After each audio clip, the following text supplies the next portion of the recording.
Stuart Cruz here, your life applications officer, on my business and success channel.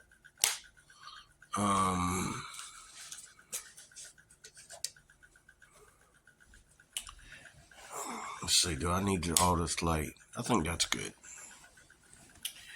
I want to discuss here. Let me see something. That won't move. Okay. I have the moving video, and then I have the pic of the channel. Here, I took a picture of a video that I was watching of a Filipina trying to interview Filipinas in the Philippines about the age gap. And I believe that there is a spirit of deception here as to why. None of these women are willing to come up and explain why. And I'm not saying it's all criminal. Because if you made it all criminal as to why these women, have you ever seen these young girls walking around in the Philippines with these old men that look like their dads, look like their white stepdads? Okay? And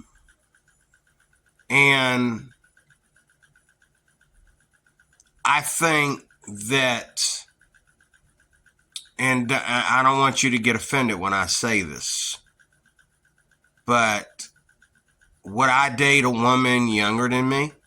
Yes.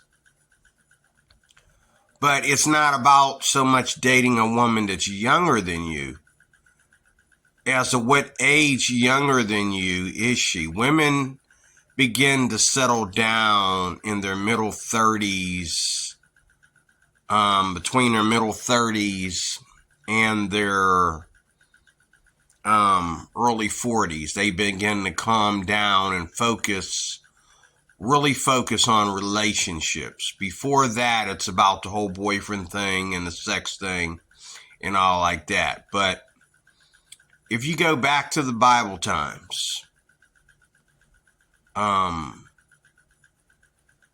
you'll understand that there is, I don't know if to call it hierarchy or there is the beauty of kings, in that people wanting to imitate the kings or live their life as if they live like a king in a time when life was naturally third world. Everything was third world. If you weren't the top kings, if you weren't, for example, when Israel, back in the day, Israel moving from place to place didn't have a country of their own. Not only, of course, did they marry outside their race,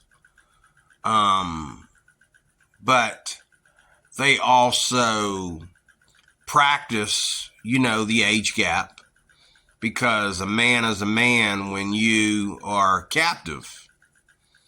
And you are, not the majority, but the minority in any country, financially and beauty-wise and, war-wise and so forth and so on, if you know what I mean.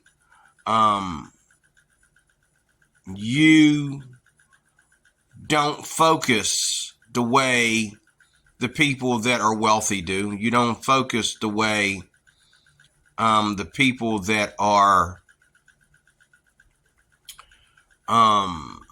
of power do. You just don't focus that way. Here in America, we are a power. We are a power structure. We are the biggest nation. We are the most powerful nation on the planet. Now, if you go to the continents, of other countries.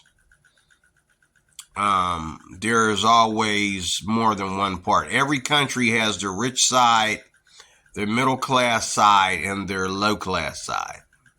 Now, when I say low class side, I mean like the third world side. Okay? You'll notice, because we're talking about the Philippines, in the Philippines, women that are successful don't date the age gap. They don't, they don't date. I mean, some women will do it, and it's usually because she wants, in her young age, because she's already successful and it's part of their culture, has really little to do with attraction as much as it has to do with culture. And I'm sorry to say that, but I have to be honest. They don't want to come forward and say what is really going on. They'll say what they think, but they won't talk about the attraction side of it. They won't say outside of money, outside of what an old man is able to do. Because see, here in America, we already live in a democracy. We already live in a place where the sky is the limit in America. And the sky is the limit for children, for women, for men of every race. Once you come over here to America and you are officially an American, the sky is the limit. You don't need a woman, you don't need a man, you don't need somebody of another race to get you to where you need to be.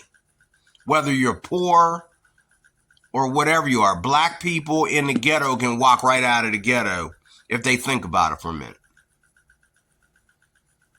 White people are not keeping black people in the ghetto. Black people are keeping black people in the ghetto because black people are thinking third world. They're thinking that they're third world victims, and they're not. They're living in the biggest country and most powerful country in the world, and they have been given opportunity because of what their ancestors went through during slavery. So we have privileges. There's not white privilege. We have privilege because we were slaves. And out of all these races in this country that have come here and went from middle class to poor, they went back to third world in America. Not because America is a third world country, but because America, if you don't know how to,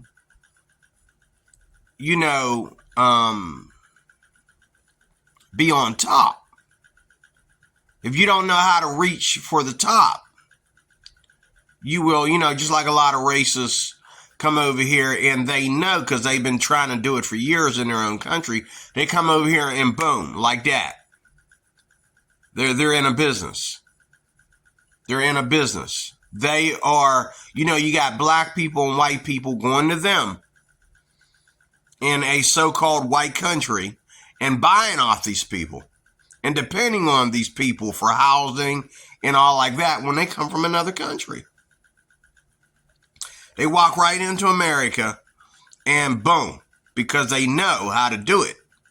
And they come over here to America because they know they can do it in America because America's not throwing other ingredients in there to hold people down.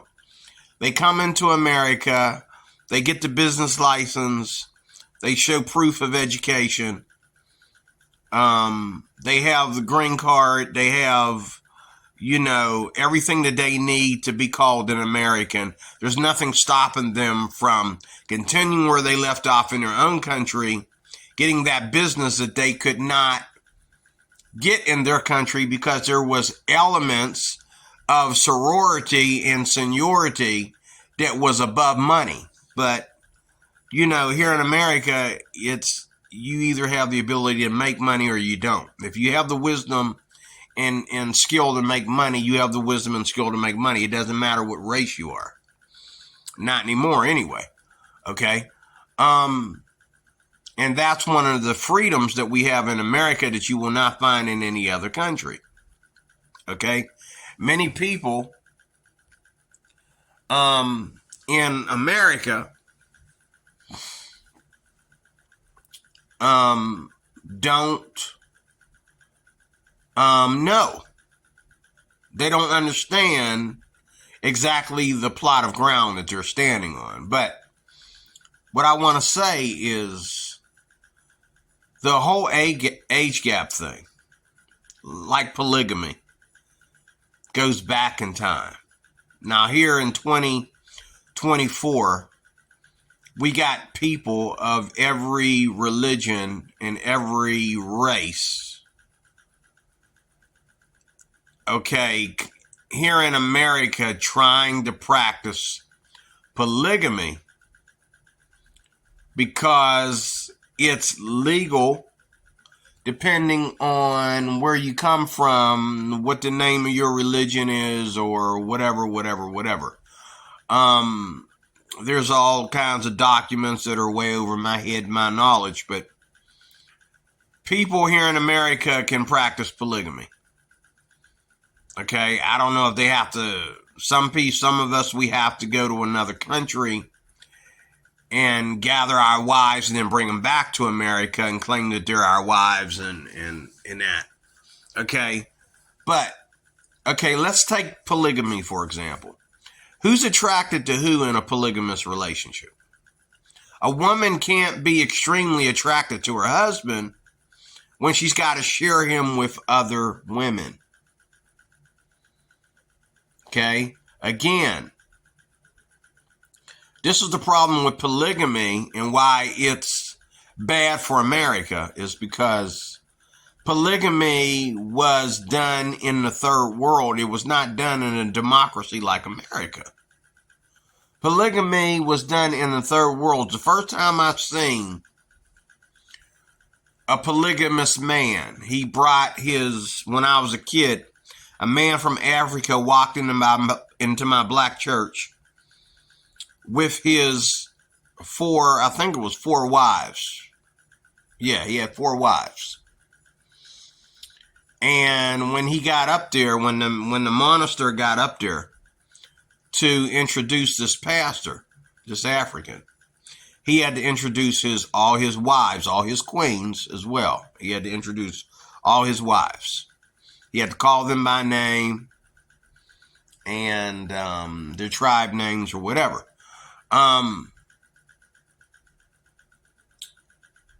This man practiced polygamy in his country. He lived in a village. Most villagers that are leaders of villages, whether they be religious or because they're great warriors, come from some great warrior tribe that, grew and grew and grew from one warrior family member to another. They usually have more than one wife at the same time. They usually practice polygamy. Okay? Even today in Africa, if you go into you go to dealing with tribal men, dealing with, the villagers and dealing with the men out there in the tribes where all kinds of witchcraft is practiced and there's war against the village and the people have to fight to protect the women and the children and stuff like this. And it takes a man with money to secure the village and to secure everybody's health and all that kind of stuff. To secure people from being, killed, raped, abducted by war and all this kind of stuff.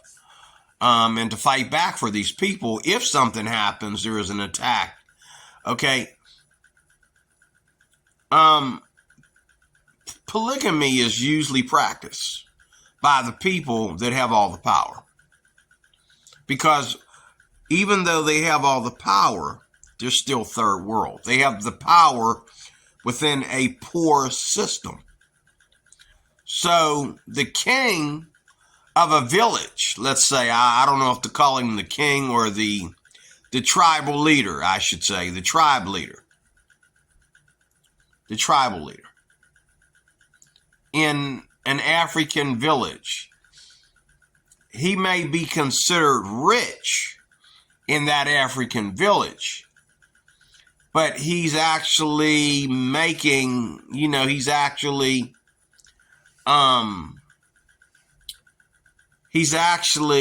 something different. Well, he's actually the same thing as a person here in America that's making a little bit more than minimum wage. Okay, just a little bit more than minimum wage. He's actually on the same level as someone here in America that's actually making a little bit more than minimum wage. He's not rich at all. He's rich within his third world village, his third world part of Africa. Okay? And it's not just there, but it's other places in the world too. And so, if you go back to polygamy, imagine you being a polygamous wife, practicing polygamy. You're sharing your husband with 4 other women. Okay? You turn your TV on and you see these white people, okay, loving each other. Your white man and his white wife, and you see him and his wife and their daughter and their son walking on the beach. This is America. She's probably his only wife. And look how romantic they are. And you name it. Okay? You tell yourself. What do you tell yourself when you see that? What do you tell yourself? Okay? And in the culture, like in America, because black people are the aftermath of a slavery incident that happened when it did. I'm not going to take you down memory lane, but because I don't remember myself because I wasn't there. But, and it's been a long time. We should be over that by now, but apparently a lot of us are not. If you look at the way black men are with their wives or with their girlfriends, okay, in the same places where white men walk with their wives or their girlfriends, you'll see that black men forget to hold the door for their wives when they get in the car. You don't see black men holding their wives' hands. Okay.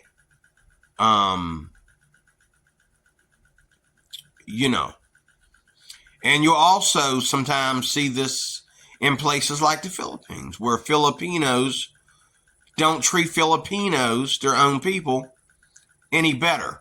Not because they don't love them, not because, not because it's a difference in culture, but because they have not been, provoked, guided to treat each other that way. And this is where this passport bro thing is a lie. Like white women here in America don't, get your eyes off of YouTube and TikTok for a second and focus on the average married white woman. I drive for Uber. I drive for Lyft. And I'm not trying to put black people down. I'm putting everybody down in this video, okay? I'm trying to talk about things to help us, okay? To help us get to where we need to be instead of pretending that we can't be when we can. you know,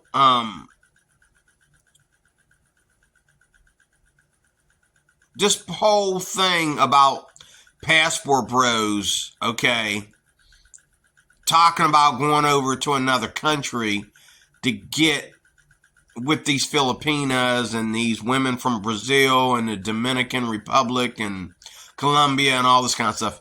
Okay. The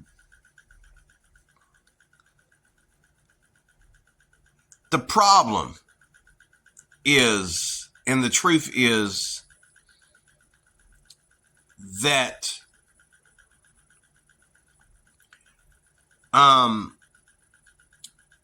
men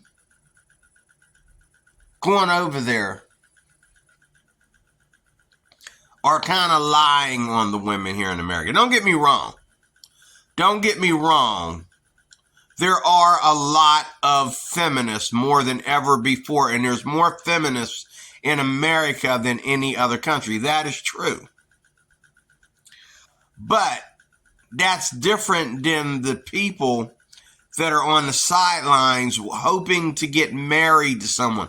A woman who tells herself from the time that she graduates high school to the time she starts her career, whatever, telling herself that she wants to be married someday. She's bringing something to the table that you're not paying attention to.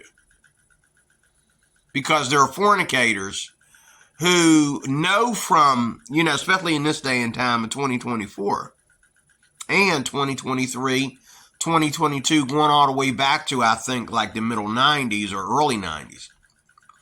There are women who are telling themselves from the time they graduate high school, I will never get married. I got daughters that are saying they will never get married.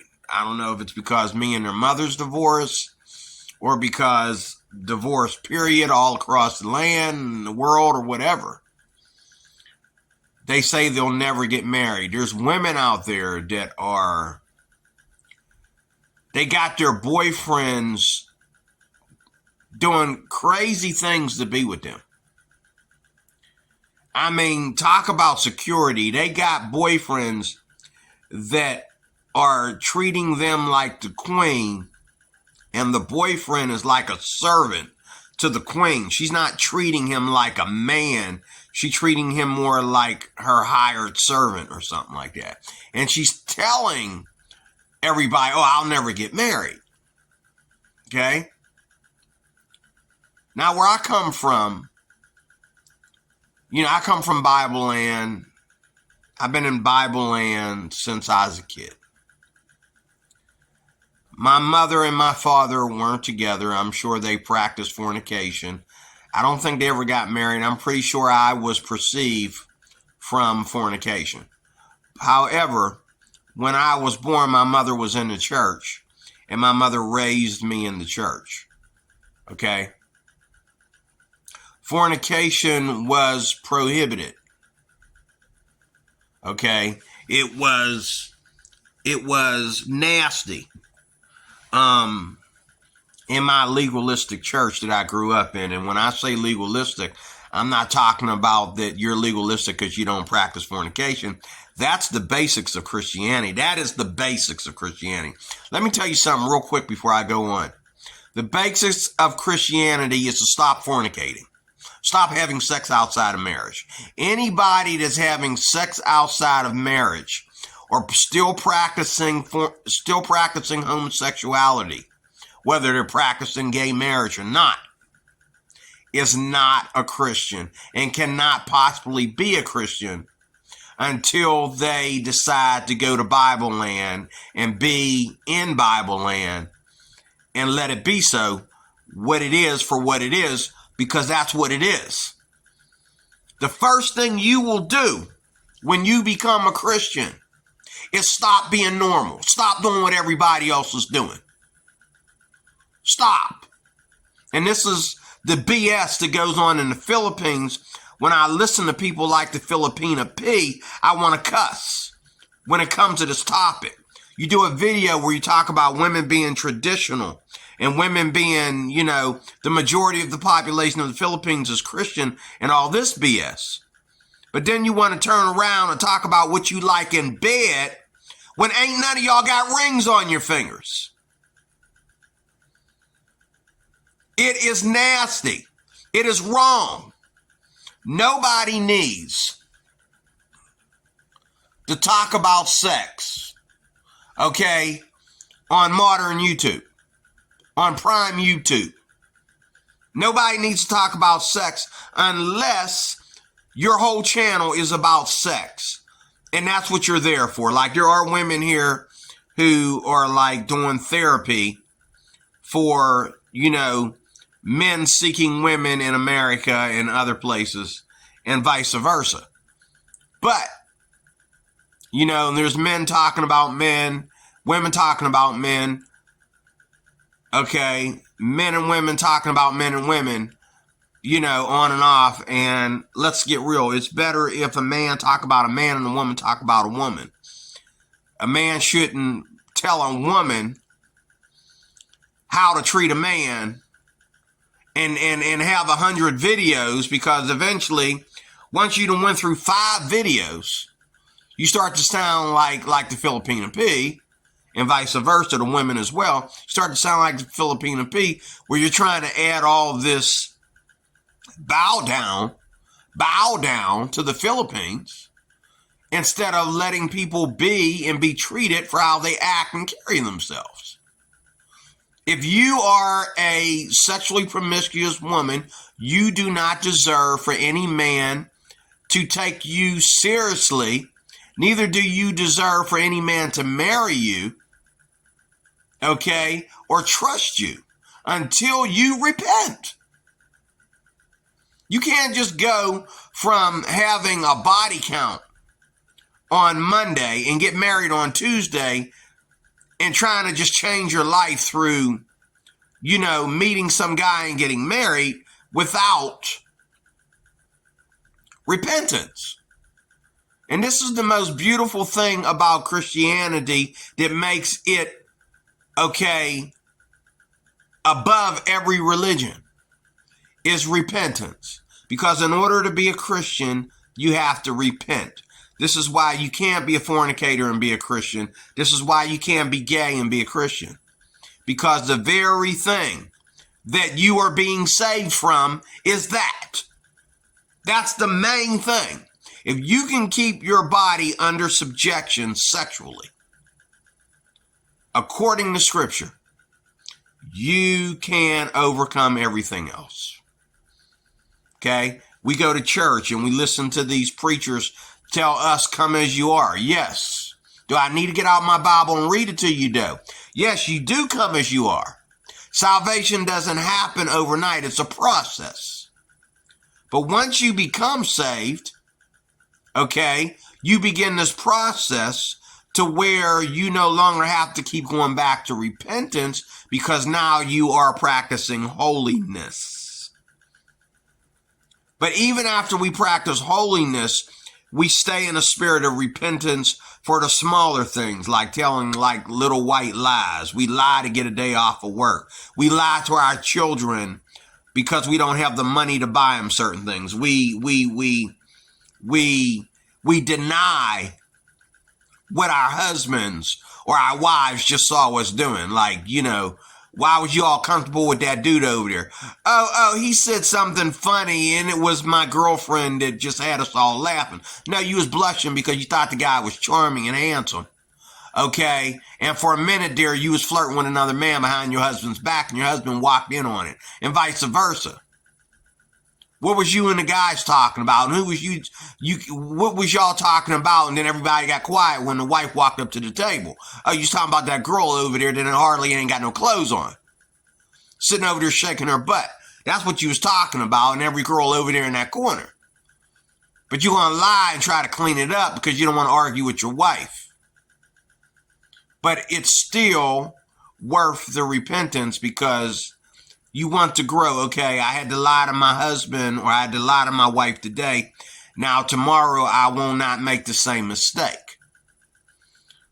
We're never perfect. But still, the Bible says, without holiness, no man will see God. Of course, that includes women too. Now, You have to, in order to call yourself a Christian, Miss P, you have to put your body under subjection. This whole thing about, oh, well, I'm going to go to the Philippines. And you guys, you can come to the Philippines and you can meet a lovely Filipina that's way younger than you. And, you can have everything from lots of sex to marriage. Which is it? Are you going for lots of sex or are you going for marriage? They both don't belong in the same category. They both don't belong in the same sentence or subject. One is for people that are practicing fornication and they're teaching other people to do so, and they're okay with that. One's for people that feel that they're above and better than people that are practicing fornication, and you are. And you are, it's true, you are a better person than someone who would exploit women like that or exploit men like that. Your body is made for the Lord. Your body is made for holiness and purity, and that includes sexual purity. Okay? And it works better for you whether you are a Christian or not. For you to keep yourself pure sexually. Okay? Virginity is not about a woman or a man going out there and becoming a woman or a man by having sex. Okay? You becoming a woman or a man is how you look at your appearance, how you respect the opposite sex. First of all, becoming a man or woman starts off with how you respect your parents. How boys respect their moms and daughters respect their dads and vice versa. That's the first thing to becoming a woman or a man. The second thing to becoming a woman or a man is how you prepare your future according to what your parents taught you. And all these men out there, even the most wicked men in the world, most men anyway, do not want their daughters sleeping with anybody. They don't even trust the most sweetest boy in the world to come near their daughters, because that's the way we are about our daughters. But yet, when we met our wives, for a lot of us, it took a little bit of wickedness, just like my two girls. Okay? When I got married, me and my wife were already sleeping together. She was cheating on her common law here in America, common law boyfriend, common law marriage. They call that common law. When you've been with somebody for 18 years, they call that a common law marriage, even though it's not a biblical marriage. It's not a, but there's, you have, back in the day, you had rights of married peoples as far as documents and stuff like that and privileges. Now it's not a big thing anymore because now it's costing you to get married. A lot of people don't want to get married here in America because it's costing you to get married. They want to try and control how much money you make as two of y'all being together and what you're, they want to get in there and control how you're messing with, how you use your money and all this kind of stuff. The government wants to get in there and say, you can't do this, can't do that because there's two of you, which is, that's something that we're fighting right now in certain states. I have friends that have traveled many places and they don't understand that it changes from state to state. But, it's just like the gun laws, getting married from state to state will cost you or benefit you. Some places, getting married will make you rich. Other places, getting married will cost you. Okay, it's dumb. It's wrong. Getting married should always privilege you because it's two. If both you and your wife are making money and y'all want to buy out Donald Trump, that should be your right. Y'all put y'all money together and buy out Donald Trump. That is your right. I don't see what the big deal is. But getting back to it, and I'm going to say it one more time. Marriage and sleeping around, the whole boyfriend-girlfriend BS, does not belong in the same sentence. If you're going to talk about marriage, talk about marriage. If you're going to talk about sex, talk about sex. We don't have to talk about sex between married couples because whatever they do in the bedroom is their business. But when you're a fornicator and you're just having sex for fun, or you're having sex, you're having sexual relationships. There's sex and then there's sexual relationships. Sexual relationship means that, well, you want to be a boyfriend and girlfriend. In other words, we start off by counting up to the days when we will consummate our relationship without the bonds of marriage. We will consummate our relationship. And then it's all about, you and the hot girl or you and the hot dude having sex and blah, blah, blah, blah, blah. Okay. Christians don't do that. Don't say anything about being Christian. You can sit there and say you're Catholic or any other religion. But in Christianity, we do not practice fornication. First thing you will do when you become a Christian is get rid of your boyfriend and get rid of your girlfriend. Tell them to go home. And if they love you enough, they will support the idea that you want to abstain from sex until you get married. And then you'll have something to consummate on your wedding day. Okay? But there is no, I'm going to go over to the Philippines and I'm going to have all this sex. And then all of a sudden, I'm just going to wake up one day and marry one of them. And then you wonder why she's cheating on you.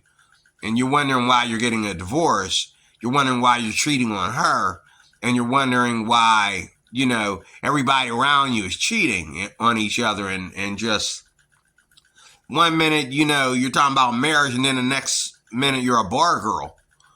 Or the next minute, you're some dude that's lurking all the bars trying to look for free coochie. I mean, just get your head out of your butt and put things in their proper perspective. That's the first thing.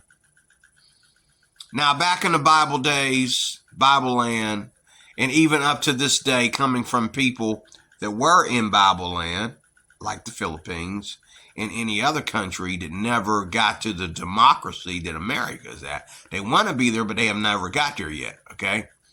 That's one of the pagan things about America is our democracy itself. However, if you read your Bible, you'll see the difference between back in the day in certain cultures to later on in the New Testament and certain cultures. Solomon had all those wives. And when he retired from being king, when God dealt with him, Solomon had many wives, many princesses and concubines. When he, somehow in the book of Solomon, which comes after all that, he settled down with one woman. What I want to know is why he settled down with one woman. After all that, he lost. I'll probably read. I don't know. I think he was still king when he settled down with one woman. Okay? But he was excited about all his wives and having children of all these races and all this kind of stuff. Now, he settled down with one woman. His son David always loved one woman. He had more than one, but he only loved one at the time. And you can tell which one he loved because the one that he loved most was the one that pissed him off the most. Was the one he loved the most, okay?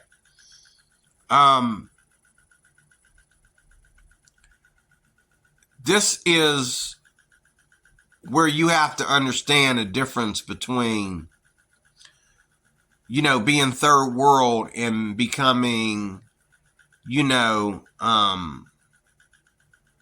trying to think of a word. I don't think it's hierarchy, but becoming, let me see something here. It might be hierarchy. I need a word. Let me see here. Gotta find it. I gotta find me a word. Hold on a second here. Let me find it. All right.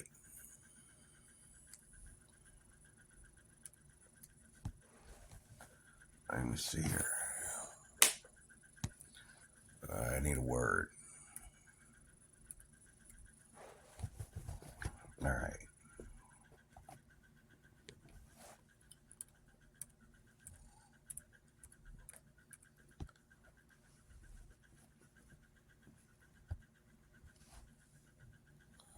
I need a word. What is it?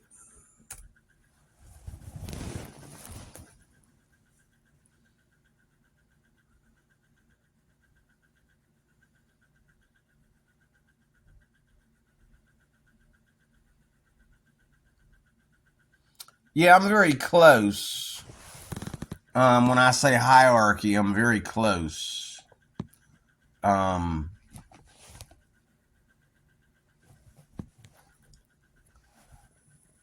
Very close, but hierarchy goes both ways. Hierarchy goes to the place where you have both people who feel that them having wives, more than one wife, for a man anyway, is hierarchy, and then you have those who leave the third world attitude of having more than one wife and just marrying, into whatever supports them or makes them rich or wealthy or whatever, into romantic relationships because you yourself are able to make yourself rich and be successful. You have the education and everything you need to be what you are. So you don't need to do anything that you approve of, or disapprove of, in order to be happily married. You can marry a man that you are attracted to, a pretty girl who's not third world and who has some form of success, whether it's her job or her career or her family, okay, her parents. She can marry a young man and expect him to be the security in her life. The problem with third world men, and we have them in America, even though America is not a third world nation, we have third world men in America that don't know how to use their privileges as an American to pull themselves up to where they need to be. They make excuses for why they're in the rut that they're in. One of the things that women disrespect all over the world, one of the things that women disrespect all over the world is from here to Africa, okay, to all of Europe, the UK, you name it. Women don't respect men that equal them in the job field. They don't respect men that work to provide and need her. If I marry a woman and we're dating, if a girl, let's look at it this. There's two women. There's a woman who's out there on the date market, okay? She's out there on the market for a man. And she's not being prejudiced about what kind of man she wants. She just wants a man that she can love and hook up with. And I had this problem in my own marriage, okay? There's two men. So this girl goes out there, there's two men. The first man is a guy that she meets, okay? The first man is a guy that she meets. And he says, I want to do all these things for you, sweetheart, blah, blah, blah, blah, blah, blah, blah.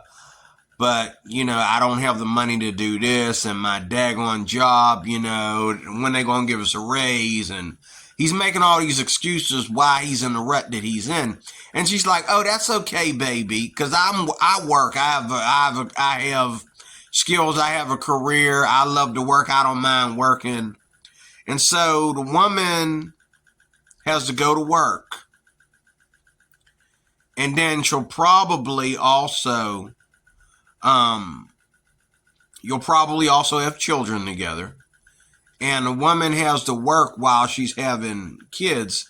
And then the two of you have to take turns dealing with the kids. When in an ideal relationship, the second guy is a man that's already set in his financial ways. He's secure financially. He has enough money he already has enough money to take care of a whole village of people. I mean, I'm being sarcastic, but he already has enough money to take care of about 4 or 5 kids. If he wants to have 4 or 5 kids. And put all 4 or 5 of his kids through a good school in a nice neighborhood. He makes enough money. He's not necessarily rich. He's financially secure. And he makes enough money already before he meets a woman to take care of 2 to 5 people. Okay? He makes enough money where he can buy a house that is beautiful enough, that is big enough to fit a whole group of people in it, if he wants to, if he wants it so. Okay? So, who gets the more respect out of the woman? The man that is all this in a bag of chips, but he has this rinky-dink factory job. He's struggling financially, and then he decides to hook up with a woman that has to go out there and work, and she has to go out there and get better jobs, just like he has to get better jobs. She got to do all that. Okay? Because him and her being together have the bigger place, and then they're going to have the kids. And so this woman has to go out there and work. And you go to work, and you can't take a vacation when you want to take a vacation. You're working and working and working. You're both working, and yet, you're living in a part of town that you really don't want to live in. You're living in a house that you don't want to live in. You may even be living in an apartment because your jobs just don't give you what you need to live where you want to live. Okay? And so there's a part of the woman that looks across the room at her husband and just shakes her head. Even though she understands that she married a man that works for a living. He works and he makes, a little bit more than minimum wage. He works and he does factory work.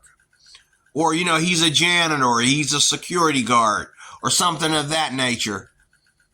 But yet, because of his work experience and his career and his skills and his money, she's got to go work.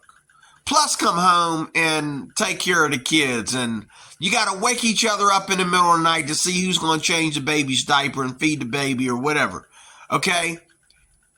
Men, I'm talking to you. This is very difficult for a woman. Women are not supposed to bear children and work at the same time.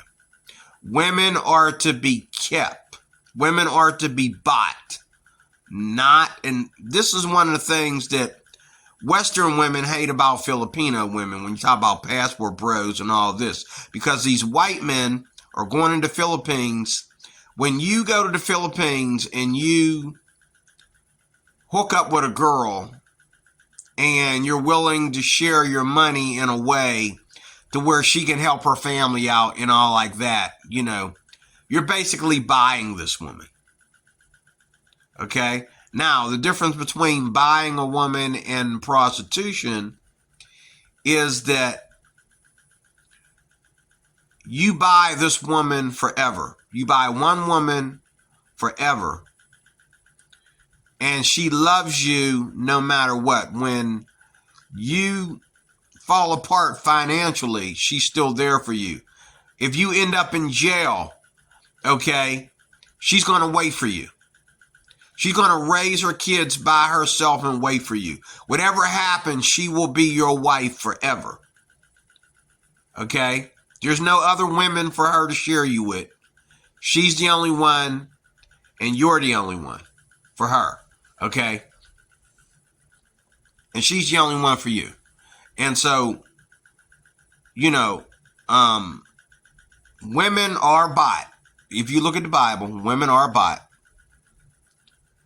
Women are, you know, the only people in the Bible that it was natural for the man and his wife to share everything was Adam and Eve. And yet, Eve knew her place. Eve knew that she was to be, you know, God created everything. You got to understand this. You got to get this picture. God created everything.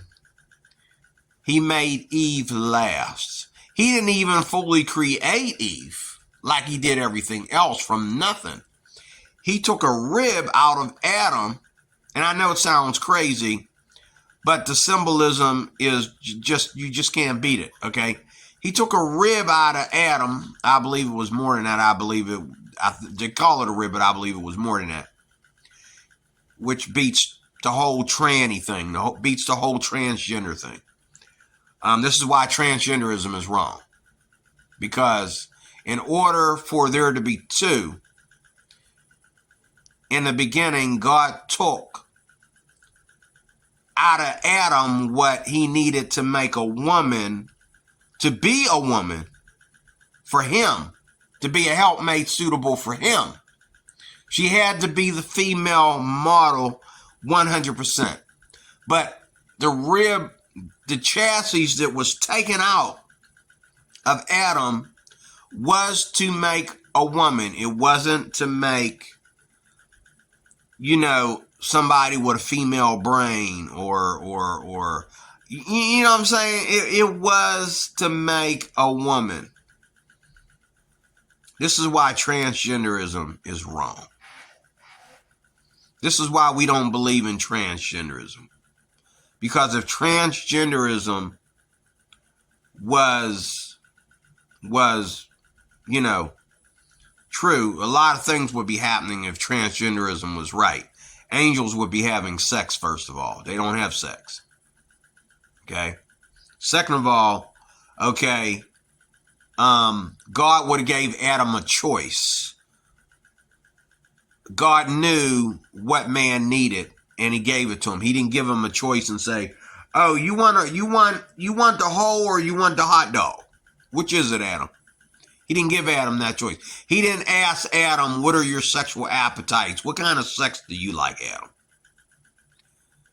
Adam woke up and he's like, "Whoa." Now that's the end of the story right there. He looked at her, he said, "Now that is the end of the book. That right there is the happy ending. That is the end of the book."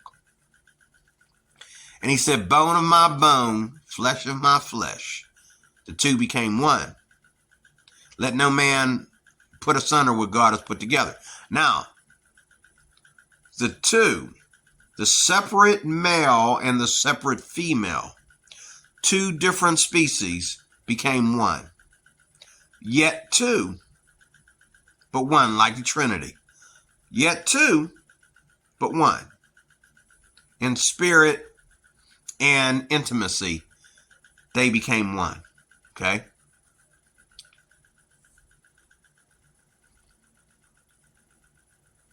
The age gap thing.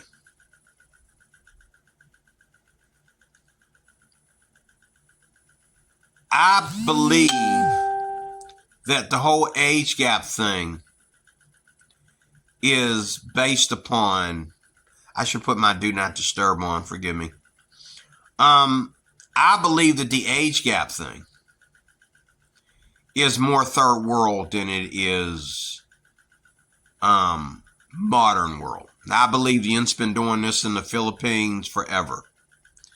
You know, even before Passport Bros, even before, you know, probably even before the Philippines was colonized, you've been doing this age gap thing. But what busts you though is that most Filipinas, when they do the age gap thing, it's with a white foreigner.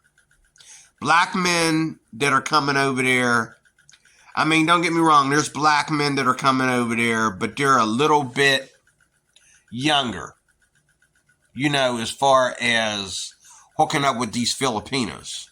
They're a little bit younger. The age gap thing is usually between Filipinos and white men, number one. Okay? And it's usually between Filipinos and Americans. And obviously they see white Americans as full Americans and black Americans as half Americans. And you might disagree with me, but your love life shows it. And the way you get on here on YouTube and you're honest about it shows it. You think that black men are half Americans, but we are privileged here in America because of slavery, because of what happened to us. We never had to get a green card. We never had to become Americans. This is why white people hated us back in the day during the Jim Crow times and that, because we never had to legally get, we never had to become Americans. Us being slaves in America, being white man's property, made us, when we became free, automatically Americans. And every immigrant that has ever come over here had to become an American, especially back in the day, had to become an American in order to be an American. Black people never had to do that. They were Americans because while y'all was coming over here, we were the plantation of America. We were all the plantations of America, all across the globe. We were the plantation people. We were the ones doing all the work that these white people ain't going to do. Okay, so before this became a nation of immigrants, this became a nation of slaves. Okay, and slavery is still going on today, just ain't going on in America. But it's still going on in many, many countries today. Okay, but all you Filipinas, all you Asian women, all you women of the Dominican Republic that don't like to consider yourselves black and all this kind of stuff, you need to understand one thing. All you black people out there playing the race card need to understand one thing. You are privileged because of slavery, because of what your ancestors went through for you. You never had to go get a green card. You never had to pay thousands of dollars or anything to become an American. You never had to get a visa. You never had to do any of that. Once you had the right to vote, that was it. That was it. Once black people begin to have the right to vote, they are 100% American.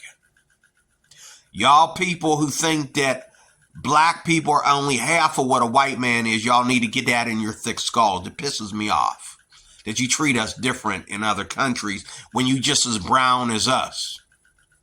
But then again, I shouldn't get mad because you don't treat your Filipino men any better than you treat black men.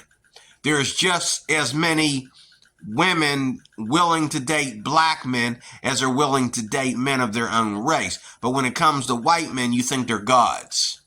And they're not gods. They're just the beginning of America and the death of America.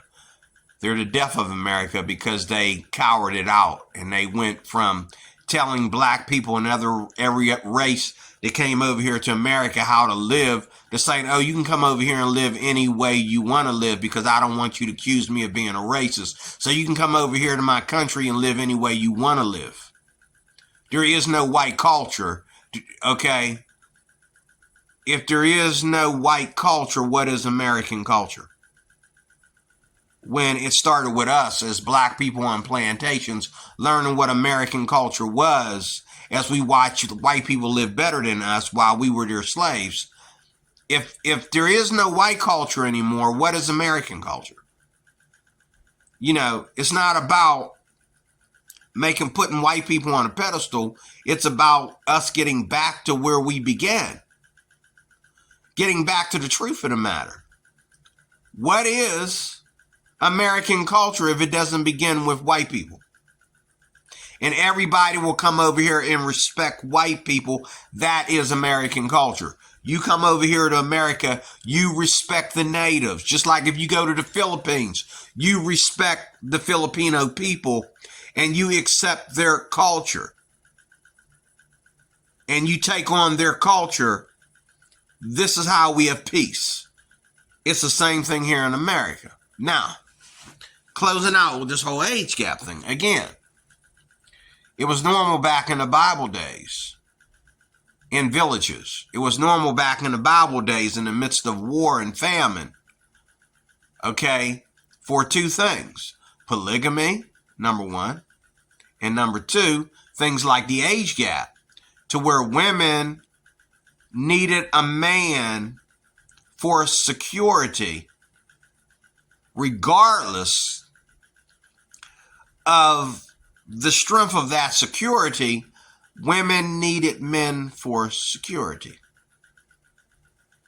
What bothers me about the Philippines and these women trying to get on here and do interviews and the Filipina P without being honest. Now, Mike's Philippine Journey and other ones, they're being more honest about it because they've been burnt by it, so they can be honest about it. Whereas these women are not being honest with us. None of these women in this interview, in this video right here in front of me, none of them said what the real reason is for the age gap. Maybe one of them said, yeah, I think it is about money. God created us to be attracted to each other. God created us to couple ourselves together. You know, you want to sit there and say it doesn't matter what race a man is. And it doesn't matter, okay, which is a lie.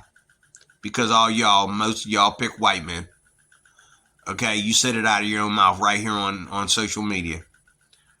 You say it doesn't matter what race a man is. And it doesn't matter what he looks like, but yet it matters whether he's short or tall. That's I'm short. I'm 5'3.5". The average woman today, a few years ago she wasn't, but the average woman is taller than me. I'm 5'3". The average woman is about 5'5" and up. Every time a woman blushes at me or, you know, has that look in her eye or you know, or anything like that, she's taller than me. And a lot of times, the taller, the more attractive I become, okay? The more taller the woman is, okay? But yet, you know, it ain't happening, right? But I'm smaller than the average size of woman. Now, years ago, my mom was smaller than me, okay? My mom was short, my dad was tall. I have my mom's height, but my mom was shorter than me, okay? Especially when she got sick. I think she went from 5'5" to being like 5'2" as she struggled with diabetes. But the thing is, my mom was shorter than me. My dad was taller than me. Where in there is it my fault that I'm 5'3.5"?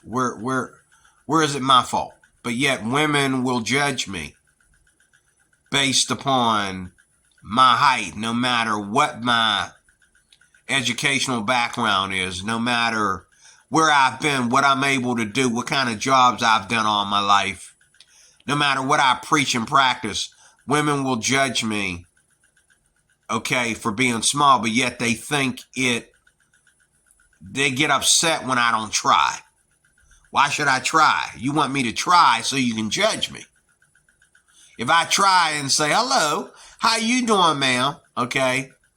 You got to looking at all the women behind you like, is he kidding? What's he trying to pull? What's the stunt he's trying to pull? Because you don't feel I have a right to request a date like other men that are taller than me do. Okay. First of all, and second of all, you think that I don't have the right. I have the right. See, a white man can go up to a black woman, a Filipino, a Colombian woman or whatever, and ask for a date. And, oh, that's cute. Oh, look at this white man trying to get a date with a Colombian girl. Look at this white man trying to get the date with a little brown Filipina. But let a black man do it. It's like, who's in the black men? Raise your hand. Oh, but you don't nobody say who's in the white men. When you come over here, you need a special Filipina to be interested. That's all part of it. I'm just saying that's all part of it. I'm not trying to waste time there. But look, in closing, the age gap is all about being third world. Is the bottom line. Because women in the Philippines that are not third world, they have the careers and they have all this and that. Unless a older man helps them get to their career, they don't need an old man. They can be with a man, especially if they're beautiful and successful. Okay. Now, to me, this is why I took a picture of this picture right here. The girl in the red has an amazing body, in my opinion. Her face is more Indian than it is Filipino. She looks like a Native American. Okay? But she has a beautiful smile. I seen her smile earlier, and I think she's a knockout. Okay? Would I date her? Yeah. But then if you say, oh, he got the ugly Filipina, he don't get the pretty ones because he's black, then that make me want to throw her in the trash. Okay? Oh, he had to get the tall Filipina. He couldn't get one his size. Both these girls are taller than me, I believe. They might be. Okay? But I think both these girls are amazing looking. But the one in the red, I think she is amazing looking physically. Her face, though, looks like she's like got more Native American in her than Filipina. But, that goes back to the colony, of Mexico or whatever. But both of these women, she's beautiful. I would not turn a date down with either one of these girls. And I think the girl that's doing this video, like the Filipina P, she interviews some nonsense and wants to talk about nonsense sometimes. It has nothing to do with love and Filipino culture. It shouldn't anyway. She wants to talk about nonsense, but yet she appears to be a very modest woman. Just like the Filipina P, she can't make up her mind whether she wants to do nonsense. She can't make any money, big money, if she doesn't do the nonsense, because she's going to get more male attention, and she's using men to make her channel grow, because when she talks about sex, all the men are going to show up with their zippers down. Okay, while their Filipino wives and girlfriends are going to get mad at the Filipina P. So the Filipina P has to run around and disguise herself in her own country because she don't want, one of her Filipinas running up on her with an ice pitcher and knocking her upside her head. Because, she's on there talking about things that, that she shouldn't be talking about. You know what I mean? Like, if you got a man at home, you shouldn't be talking about what you want in bed unless you want all of us men to go and slap your man upside the head because he ain't giving you what you deserve in bed. If he's giving you what you deserve in bed, why are you telling us what you deserve in bed? You got a man to take care of that for you, so why are you bringing it up? Sex doesn't need to be talked about because ain't nobody having sex in the middle of the street. So why are we talking about sex in any video? It's not like we're going to get in the middle of the street and demonstrate unless we're doing porn. So unless you're doing porn, why should you talk about sex? Okay? That's what bothers me about the Filipina P. One minute she's talking about all these great things about the Philippines, and she's getting just as many people showing up for the session. But then, okay, she needs to try to get more people by talking about sex. And I'm thinking it's always the same thing. Okay? Like, who cares if one woman likes fellatio being performed on her and another one doesn't? Who cares if one woman is afraid of oral sex and another one is just addicted to it? Like, who cares? Because in all due morality, if we have any left, you're only going to be at least with one man at a time.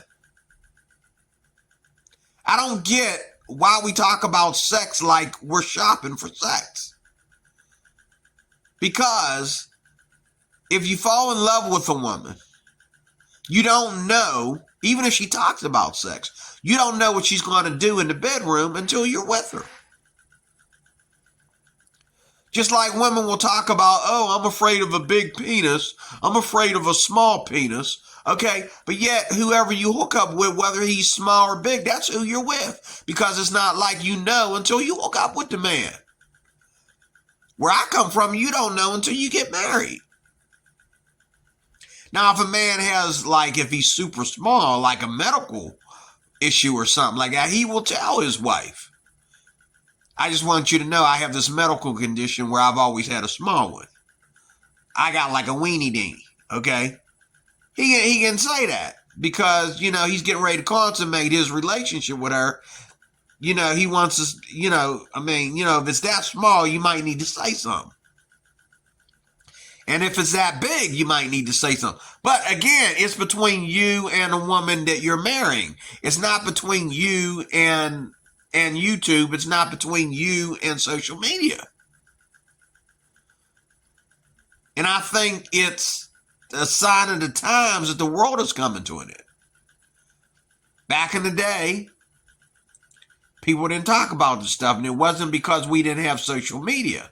It was because people were more decent back then and knew better. They felt it unholy to talk about this stuff. The only people that were talking about sex were prostitutes and the pimps that are pimping them.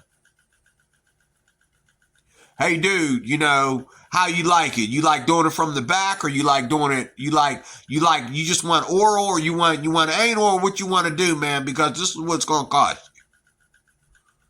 But you didn't see no woman out there looking for a date talking about what she likes in the bedroom. Because when you sit at a table and tell a bunch of people what you like in the bedroom, you're going to turn around, there's going to be 100 men in there with their zippers down. You don't do that. You don't do that. Sex is private, even if you're trying to be funny. Sex is private.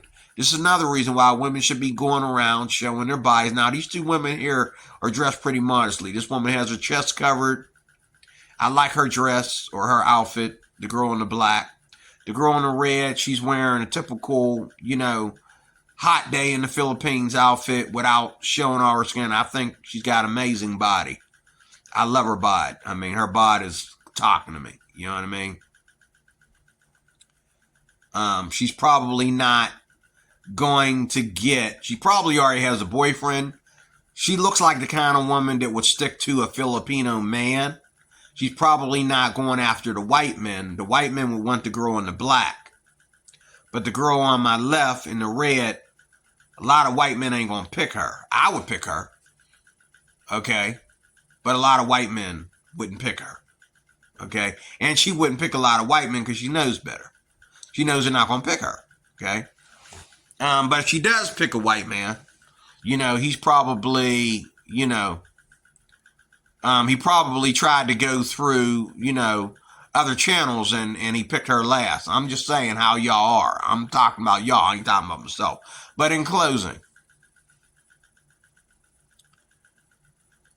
this is what I think of the age gap. I think that when you are looking for a redeemer, if I was looking for a redeemer, okay, just like men who come out of prison, okay, and they get older women. Just like I remember a story about a black man that came out of prison. He got And everybody on television was upset about it. Now, today they probably wouldn't be just as upset because today they're more down with it because they're more perverted like that. But this guy was taken out of prison by an old white woman that was 80 years old. And he said he couldn't wait to, go down on her and wait to hit that booty and show that old booty some young love and all this kind of stuff. Okay? Because this old woman was buying this man out of prison. Okay? And she was an old lady with a cane, but she was willing to, Now you got 70-year-old women buying, Gambian men, which basically are black men. Okay? Women from Europe buying Gambian men. I don't know what Gambian men are. Is there a nation called Gambia or a part of town called Gambia or what's going on?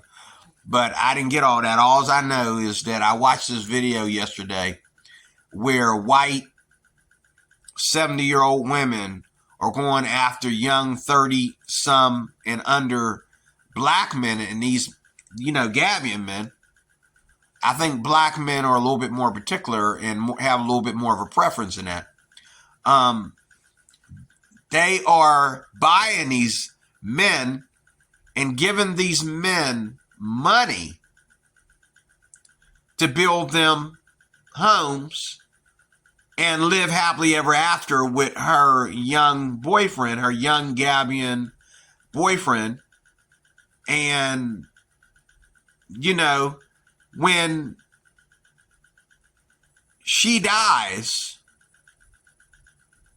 everything that she had goes to him, goes to this, and it's like the Philippines is already a history, just like white men and Filipinas in the Philippines. These white women and these Gambian men is already a long history in that part of the world.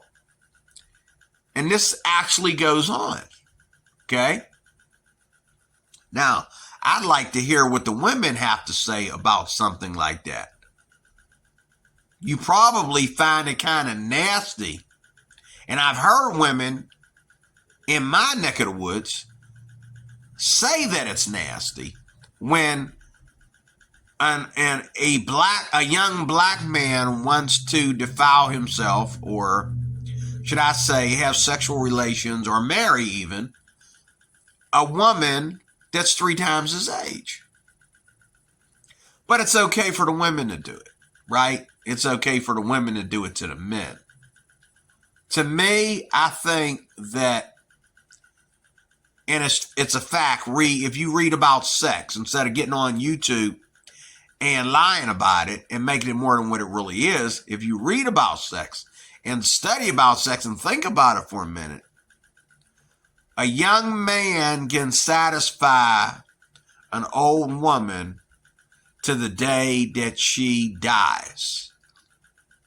Okay? He can keep that, I'm not going to say that. He can satisfy that old woman to the day she dies. Whereas an old man, okay, is, he's getting pleasure. He's getting more pleasure than his young Filipina is getting. And then I hear these young Filipinas, I watched a video where these young Filipinas were asked, and not by this girl, but another girl that I watched. They were asked, actually it was a dude. It was a dude in the Philippines. I think he was Filipino. I'm not sure. He looked so white, but his accent, I think he was Filipino. He was going around asking Filipinos, how often they like sex, being they are married. Most of them are married to older men. He wanted to know how often they like sex. Now he wasn't talking to men that are of a certain age. He was talking to men that are older, like 3 times older, like 60 years old, and their women are like 20, 30 years old. He was asking these Filipinas, how often do you have sex? And they say once a week. More than once a week is too much. And that's where I want to close. That proves that you're not attracted to your man. Because when a woman is attracted to a man, there's not much that stops her from having sex to him whenever he's ready for it. Welcome to America, baby. We have sex in the morning and we have sex at night. If a man and a woman are both working, they're going to have sex early in the morning. Now, guys that work midnight are having less sex and their women are mad about it, or having less sex than everybody else, okay? But if a man works somewhere between 3 to 11 and, 6 to 2, 7 to 3, okay? He's having sex twice a day, every day, except for when she is on her period. That is the American culture. That is the way we do it. Okay? You mean to tell me all these horny white men are going to the Philippines to have sex once a day? Yeah, I guess she would have to be young and super beautiful for you to have that kind of sex. Okay? Whereas these old women over here that are in their 50s and 60s, okay, are having sex twice a day. Well, I wouldn't say twice a day when you get to be in your 60s. I'd say probably about, 4 or 5 times a week compared to your 1 day a week. That's crazy. That's absolutely non-sexual to me. That's not even sex. You're in an intimate relationship with somebody, especially if you're married to them. Like me, when I was married, me and my wife didn't even get along. We had sex like, sex was, we had sex like eating sweets. Like being bored, we had sex. I mean, like we just had sex. Like we had more sex on our days off. If we didn't go anywhere or do anything, we had sex. If we wasn't watching something good on TV that we got the whole family together and plan to watch this, we were having sex. We were always ready to send the kids away somewhere and spend that time with each other. We didn't even like each other. But we had plenty of sex. Why? Because we're in that kind of relationship. How are you going to tell a man? See, I don't want a Filipino like that. Whether I'm old or whether I'm young, whether she's old or whether she's young. Okay? I'm not marrying you for sex once a week. Okay? That's a divorce. That's not a marriage. That's a divorce. That tells me you're not attracted to me. Do women need to be attracted to their men? Or they need to be more attracted to their men than sex once a week? Okay? My wife, before she met me, she was very sexually promiscuous. She had big, tall football players and basketball players for boyfriends. Okay? Except that was 18 years ago because she was common law married to an older man that was older than me. Okay? But before she hooked up with him, all her boyfriends were tall and built, muscular, all that kind of stuff. They were studs. But I couldn't take my clothes off to take a shower without her wanting to get in the shower with me. We didn't even get along. But if I took my clothes off, and I've always had a little bit of a pot belly and all, like since I was a kid. I've always had a little bit of a belly there, a little bit of a gut, just a little bit. Okay, and I've never been built like I've been built on and off as I work out. I gotta admit, I did work out more when I was married, at home. Okay, and when I broke up with her, I even worked out more because I was a supervisor at the Y. So I worked out more. I worked out so well, I was getting compliments from women on the street. Women would just walk up to me and squeeze my arms and stuff like that. But my wife, unless she was in the kitchen cooking, or unless she was on the phone with a friend, even if she was on the phone with a friend, if I walked up behind her and started rubbing her belly or kissing her on the cheek or whatever, and she knew that I'm home for the rest of the day, she told her friends on the phone, okay, look, I'm going to get off this phone. Me and my husband are about to get into the getting. So, But when you tell me that you want to go to bed with your white man, I guarantee you ain't telling no black man in the Philippines, whether he is young or old, you ain't telling no black man that crap. You ain't telling no black man you're only going to have sex with him once a week. No, you're not. No, you're not, because he will dump you real fast. A man does not hook up with a woman to have sex once a week. Sex once a week, that's prostitution. You make enough money to get yourself a $500 prostitute and, or a $100 prostitute or whatever, and you can only do it once a week because you're going to spend $100 to $500. What do you mean sex once a week? That lets me know that this whole age gap thing is a farce. Because if he was younger, you'd be having sex more than once a week. And you know you would. Ask the women that are having sex with the younger dudes how often they're having sex. Like, there are Filipinas out there and they have their journals here on YouTube too. Ask them, how often are you having sex? They're going to say at least once a day. Except for when they're on their period. Welcome to America. That's the culture. Okay? Everybody's banging. Okay? You know what I'm saying? And that proves where you stand. Okay? Also, this is another thing that lets me know about the age gap that I'm concerned about.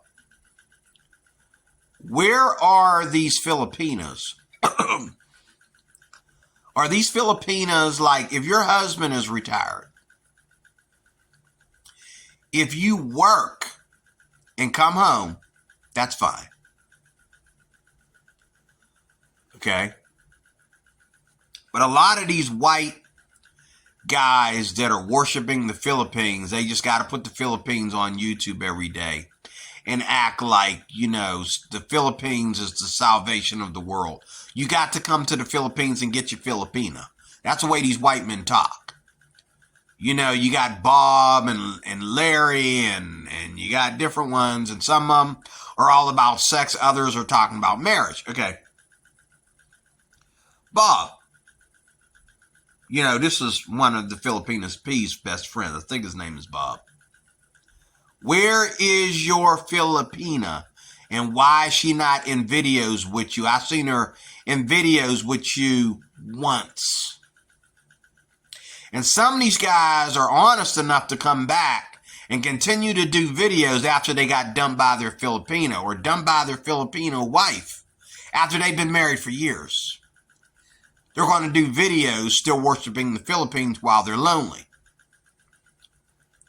You old and ready to die, and you sitting there trying to worship the Philippines, okay, and you getting ready to die alone because these Filipinas, I'm sorry, but y'all got one thing on your mind when y'all date these old men that are old enough to be your grandfathers.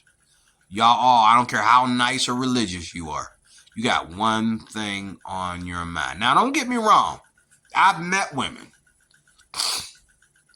here in America that are very mature. They don't want to do nothing.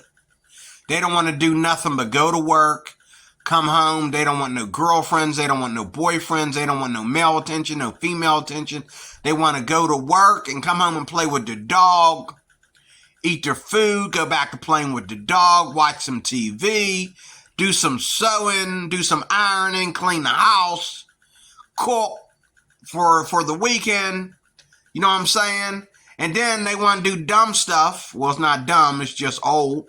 Like go play bingo with the old ladies. They want to go play bingo on the weekend when the other women want to go out to the club and shake their butt. They want to go play bingo. Now, I can understand her being married to an old man. But you girls who like to get out there and dress with your cleavage, with your belly button and your boobies showing and your butt cheeks all out and all this kind of stuff, okay, you want me to believe that you are with an old man because that's what you're attracted to. I think you're a liar. I think you really are. You are not with that old man because you're attracted to him. You're with that old man because you don't believe that you can do better.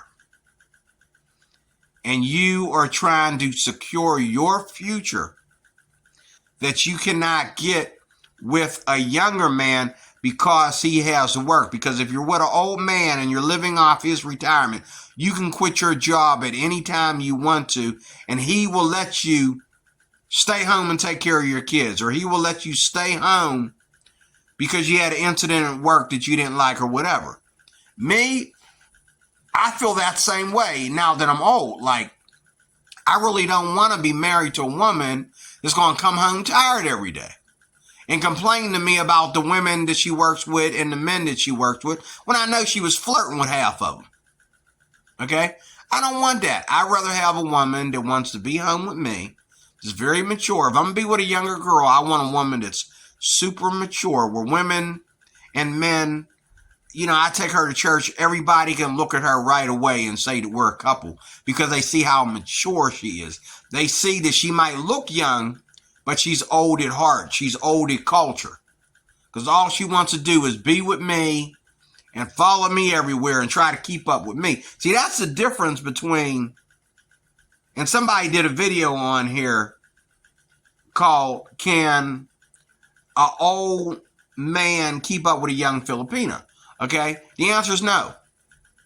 But if a young Filipina is old at heart, if she's old in her social life and old at having fun and all that kind of stuff, she might have to keep up with her old man, just like me. I'm young as far as getting out of the house. Okay, but I've never been attracted to bars and clubs. One of the things that turned me off about going to clubs and bars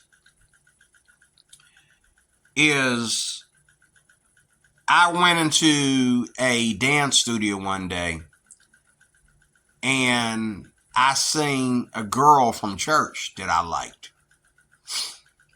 And me and her both looked at each other, and I wanted to come and, you know, strike a conversation with her and ask us, why are we both here? We both know that we shouldn't be here. This is not what Christians do, and all like that. And we just looked at each other, and I spoke to her, but after I spoke to her, she decided to express herself, and she started dancing and shaking her butt and all like that. And these guys came out of the woodworks and started dancing with her and all like that. To this day, after that, she ended up with 3 more kids. And I never seen her again after that. And she went from raising 1 kid out of wedlock to raising 4. All because instead of her, you know, thinking for a minute, should she be in this dance club with all these guys, you know, trying to bump and grind on the women? Should she be here? When she saw me, she felt that it was pathetic that her and I both were there. We were both being hypocrites. Instead of her getting together with me and saying we shouldn't be hypocrites like this, let's get out of here and let's be, you know, let's talk about the Lord. Let's do something more productive. Nope. She decided that, okay, while we're here, we might as well. And she started getting wicked with it, and the man got out there on the dance floor. And the last I checked, she had 3 more kids. Okay? That was the end of the dance clubs for me. Not to mention all the women who went dancing, and next thing you know, you're hearing about STDs and unwanted pregnancy and all this kind of stuff. I'm not saying dancing gets people pregnant and gets people STDs, but I'm saying you don't put on that dress or put on that skirt or put on that blouse and go dancing unless you are sexually promiscuous. You know that. Or you trying to be, or you're letting your girlfriends tell you how to loosen up. You're going to loosen up and you're going to be stuck at home with kids and ain't no man going to want to be with you. Best thing for you to do, again, is repent. And get that, that sexual promiscuity out of your life. Okay, get that body count out of your life. And again, if you got a body count, go without sex for a while so you can let that body count heal. You have to heal from that. Because you're going to bring that baggage into other relationships. And you're not going to be able to be faithful to a man because you haven't been faithful to a man. In order to be faithful to a man, you have to have been faithful to a man. If you have been sleeping with various different guys, you're not going to just turn around on Tuesday after Monday and be faithful to a guy. You have to stop being in a relationship. You have to stop being in fornication for a while before you can be faithful to a person. You don't just jump from sleeping with multiple men to being faithful to a dude. And this is a problem that's in the Philippines. And again, the age gap, I really believe the answer that they don't want to admit is that you have a low self-esteem about yourself.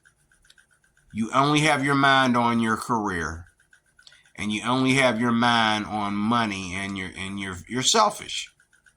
I think the age gap for Filipinas is very selfish. And I think the men, you do have some chemistry there because the white men are being just as selfish. They're leaving these white women. You're not going to tell me these 40, 50, 60-year-old white women in the United States, none of them are traditional. None of them are submissive. What are they doing then, sir, if they're not submissive? You're going after a Filipina because you got one thing on your mind. She's walking around in them clothes and showing all that skin because she understands that a Filipina has to be beautiful and not worry about the man being beautiful. That's the culture. She only has to be beautiful. Maybe they feel intimidated if a man is just as beautiful. Okay? But you're hooking up with these old white men, and the only thing attractive about them is the fact that they're tall or big, that they can walk, that they're healthy enough to take long walks until you get home, and then the video starts rolling. He wants to talk about it. Where are you? Oh, you're out with your friends getting videotaped by another man, usually a younger man. Let me say that again. You're showing yourself walking around on these videos in Angeles City. Okay? And then you go back home with your old man and you disappear. He starts recording. Where are you at? Why are you not in the video? Okay? You got all these things to do to get you away from this old man. Whether it be work or whether you being out with your girlfriends or whatever. But you chose to marry this man. Okay? But you're not there. You're there maybe once a day. To what? Have sex. To give him, well, you're not even there once a day to have sex.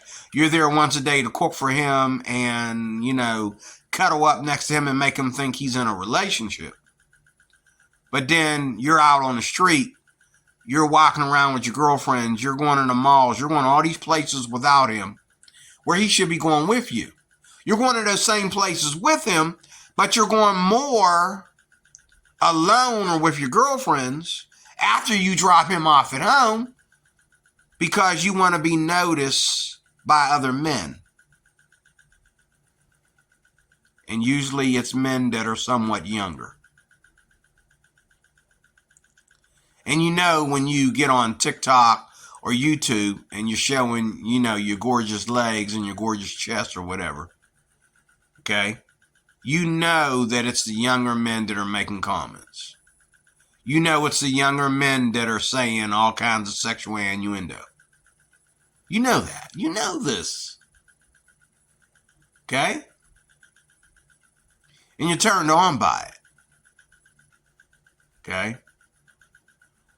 Think of all the accounts where, and I've heard stories where men have talked about how their Filipina was cheating on him with a younger dude. And then I've also heard stories about where the Filipina was cheating on him with another white old dude. How do you get money out of a one-night stand? Like these women, like if you watch, Mike's Philippine Journey, he interprets a show that's aired in the Philippines where women get on there and they try to press charges against their men for holding custody of their daughter from them. The men are trying to press charges for their wives sleeping with another man and vice versa. You know the movie I'm talking about. It's called something Luff or Luff something or whatever. That's the name of the guy show or whatever.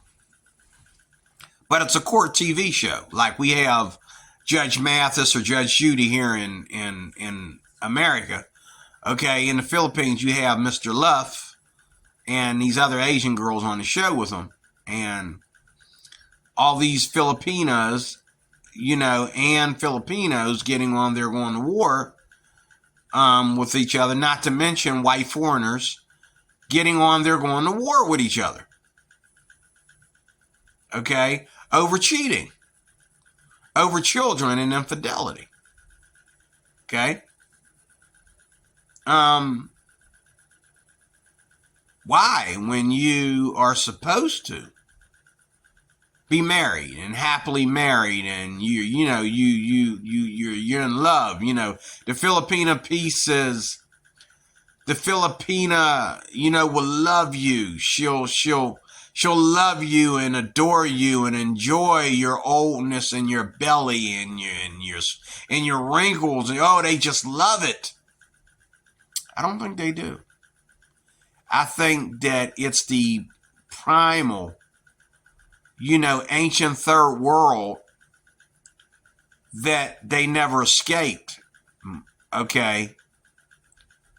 Along with the modern day promiscuity, the modern day selfishness, okay, and the modern day greed for money. And it's not just in need of money. Like I said, if a man is your redeemer and he brought you out of, like, there's a video on here where this tall white dude married this little tiny Filipina. And when he showed on the video the village that she lived in and the little, cardboard box, basically their house was. Little cardboard box that, this poor girl and her family were all squeezed up. Like she was in there with her family. Her sister had so many kids. She had about 2. Okay. And then there were other siblings and her mom. And I don't think their dad was there too. And they were all swinched up in this little tiny house that looked more like a storage closet. And it was in this village that looked like they were out in the jungle, And I thought, he went there, he had to find the place because the address isn't on the map. So he had to go find the place. And he had to meet her in one part of the village, okay, and take her back to the village. He wasn't allowed to just walk in and go straight to her house. He had to meet her at some kind of terminal and then get a ride, a cab, into her part of the village. And I thought, and you could tell the way she was acting in that. Like, she's going to love this man because he is her redeemer. But you women in the Philippines that are able to dress like these 2 women every day, You're able to look beautiful like these two women here. And you're worried about, your old white foreigner. You're being selfish. You're being greedy. And you don't really care about the attraction, okay, that is supposed to be there. The only thing you care about is your own greed for money and your own status, okay, and, you want to, it has to be a white man because you feel that white men are the face of America. They are the face of America, but they're not better because they're the face of America. Yes, they are what America looks like. Okay? But they're not, they're what America looks like, but they are not the culture of America. They are not the best lovers. They are not the best husbands. Okay? If you listen to these white men talk about going to the Philippines, if you look at the videos that these white men are showing, okay, about the Philippines and the stuff that they say about the Philippines, you realize that a white man is not the best lover. He doesn't give the best respect to a Filipina. There may be some slavery attitude coming back from his ancestors in that relationship with that Filipina, because he's coming there. Why? Because he wants you to cook and clean for him and don't ask him to do anything when he's been happy with white women doing it all his life. His mama made him do his own laundry. His mama made him get up and work for McDonald's, okay, to support their family and all like that, okay? His daddy showed him how to get rich, okay? But his daddy made sure he respected his mama. And mama said, get up and clean the house. Mama said, do your laundry. Mama said, go help me with the kitchen. Mama, just like what it is with black folks. But yet he's going to leave America and go to the Philippines where everything that his mama taught him, he doesn't have to do. Like, I iron my own clothes. I wash my own clothes. I clean my own house and I cook for myself because I'm single. When I was married, I still did those things. When I was married, I still did those things. Now, my wife did most of the cooking. That wasn't because she was a woman. That was because she felt she could cook better than me. But there were certain things that only I cooked. Okay? But I never asked my wife to iron my clothes. She did the laundry because when she washed her clothes, when she washed her clothes more often than mine, she just would throw mine in there with hers. Okay? And as far as the house, my wife cleaned the house. My wife and my stepdaughter cleaned the house most of the time, but I would clean the house certain days of the week. Especially when I was off, I would clean the house. It wasn't about, because I'm married to don't get me wrong, my wife was not traditional. I had to meet her in the middle because she was not traditional, but it was never my intention to go find a woman and make her do everything for me. I don't have to do anything, and so I can get on social media and brag about it because I don't have to do anything. No, I had to iron my own clothes. I had to wash my own clothes most of the time, unless she was washing her clothes. I did dishes, I cleaned, I cooked, I did everything she did. I just did it less, but I did do it. Okay? I did do it. Okay? But these white men are sitting there saying, I can understand a black man saying that. But a white man sitting there saying, we're going to go to the Philippines and get a traditional woman and blah, blah, blah, blah, blah. You lying. Because when a white woman decides to be married to a man, she's going to put on her submissive cloak. She's going to put on her submissive uniform and play her part. That's what women do here in America. No, they're not the submissive type. No, they are into feminism. But most women especially white women, they will play their role if they get married. I drive for Lyft and Uber. I see the difference every day. White women play their role and they know how to do it well. Even if they consider themselves a feminist, they know how to play their role. There's no reason why a white man, I can understand a black man, no reason why a white man needs to run all the way to the Philippines, because he's got, I'm telling you, it's all about sex, even if it is once a week. A white man is running away from this white woman that will have sex with him every night, to go run all the way to the Philippines and have sex once a week and call it tradition, when even though his wife over here may have some feminist attitudes, but she plays her role in a relationship because she understands that's how marriage works.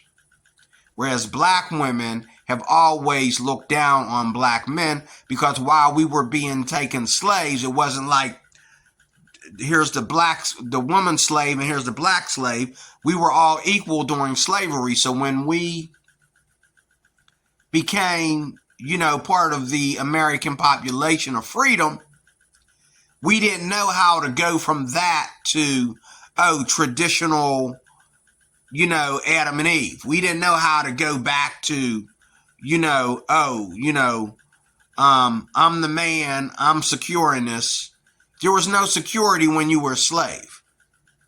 Okay? Your security was sucking up to that white man and making sure that he's happy, even if that meant that he was using black women for sexual promiscuity during the plantation days. Okay? But as far as the black man, the black woman was looking across the field at him going, that ain't a man. Yes, it is a man. He's a slave like you. He's outnumbered and outgunned. What's he supposed to do? Okay? And so that makes you a victim of the white man even more so, because you're going to show, submissiveness to a man that ain't your husband, to a man that you hate, as well as let this man watch you be disrespected by this white man. Now, I'm not saying all this to go back in time and remember slavery, because I wasn't there. But I understand what happened. And I understand why black people flourish the way they do, which is no flourishing at all. It's very degrading. But you Filipinos being all, worshipful and adorable of white man, not understanding what these white men are walking away from here in the U.S. Because, black women are very unsubmissive. Black women are more feminist than white women. That's just a fact. Okay?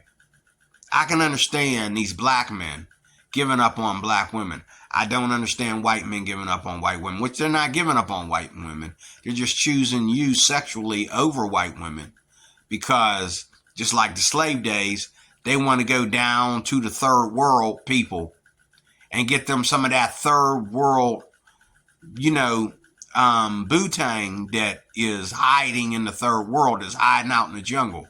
They want to go down to the third world places. And I'm not saying this to sound like these women that are hating on passport bros and all like that. That's not what I'm doing. I'm totally against that. What I'm saying is these wealthy white men coming over there, going after you Filipinos, is not anything new.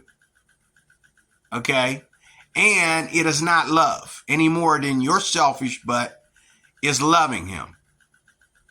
And so an old man wants to go to the Philippines and he wants his trophy wife.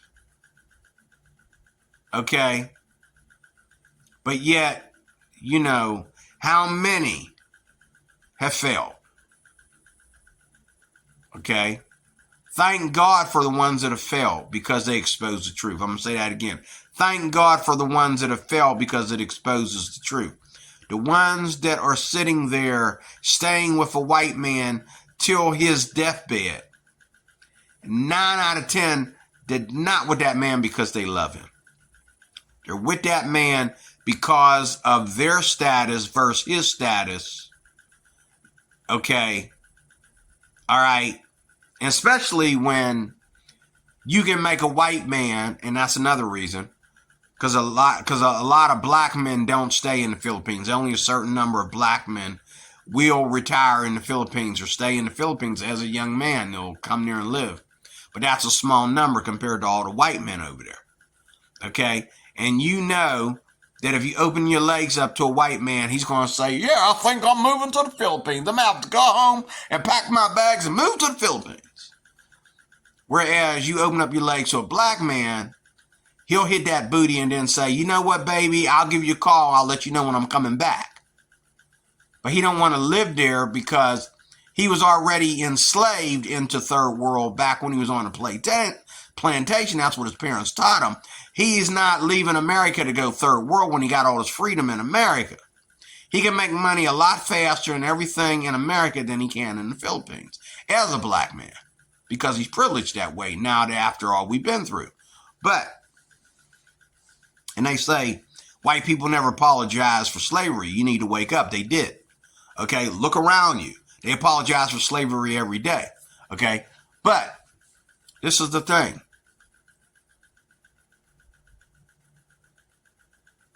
White men are treated up here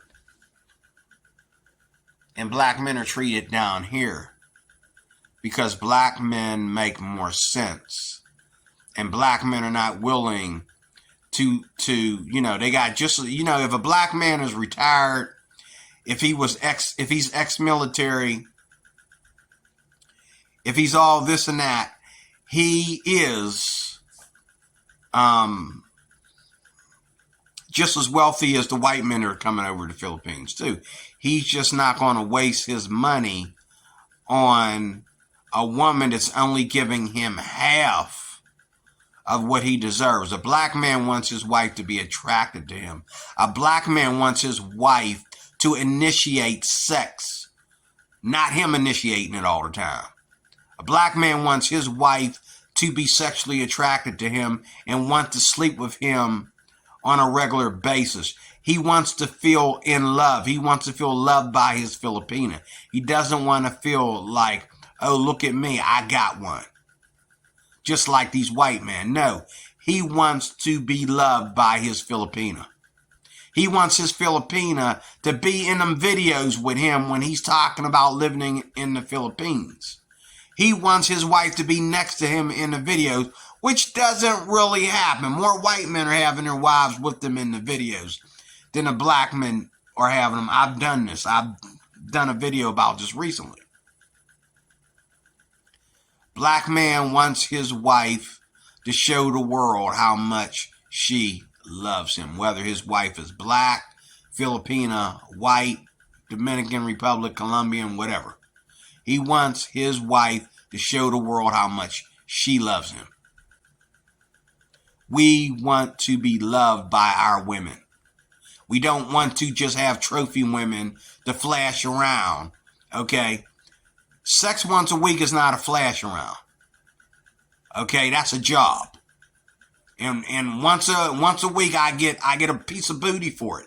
That's a job. That's not a flash. That's not me flashing my woman. Me flashing my woman, you know that she loves me sexually. She ain't just holding my hand and then when we go home, she leaves out. She disappears. No, we go home. What do you got to do today? Okay, let's get naked. What's going on? Where are you going? We're married. Where are you going? You're going to drop me off at home and leave.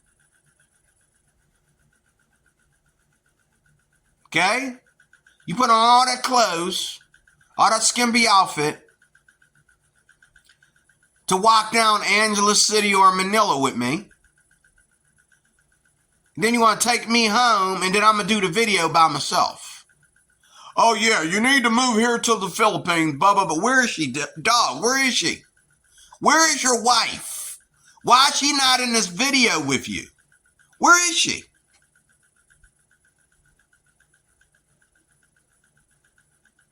And again, it's the black men and it's the old farts that are not being shown in videos. They're just talking about it. Talking about what? What evidence? Where is she? She's never there. So I take it back. It's not just the black men, but it's a lot of these age gap men that are not being in videos with their wives. The wife will get up there and do an age gap video, and she'll show him because of the age gap video. And then every other video she does about the Philippines, she wants to talk about sex. You're having sex, sweetheart. Aren't you having sex? You're having sex. So what are you saying? What are you saying? You're letting women know that you go down on your husband every day. You're letting women know that you like anal sex. What are you saying? What is your point in talking about, oh, well, some of us don't like. So you're telling the whole world that your husband asked you for anal sex and you turned him down. Is that what you're saying? You're letting the whole world know that your husband likes oral sex, but you turned him down. Okay? See, where I come from, I've never had to ask a woman for oral sex. Because there's something about the way she looks at me, I know what she's going to do to me.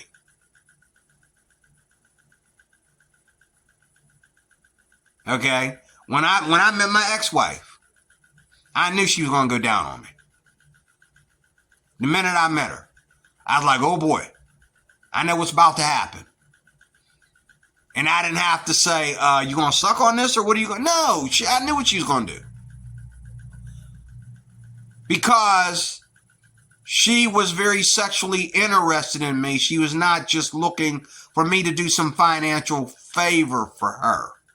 And so in that case, a lot of times, men and women who struggle together have the better sex than men that are just taking care of their women. But I think that there's a culture of men, because it's biblical, taking care of their women where their women are having the greatest, not only sex of their lives,